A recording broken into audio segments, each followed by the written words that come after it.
Relax.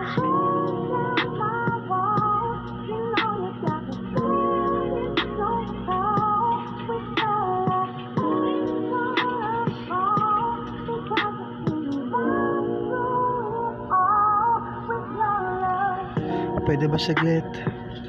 Pwede ba saglit?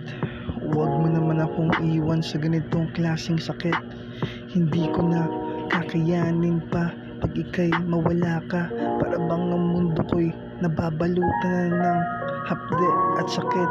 Sa puso ko wala na bang natitirang pagmamahal dyan sa puso mo? Kung babalik ka, sana bilisan mo.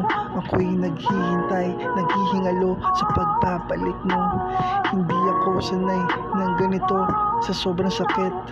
Para bang hindi na ako makakabangon muli sa nangyayari sa ating dalawa. Kaya please lang, bumalik ka na. Bumalik ka na.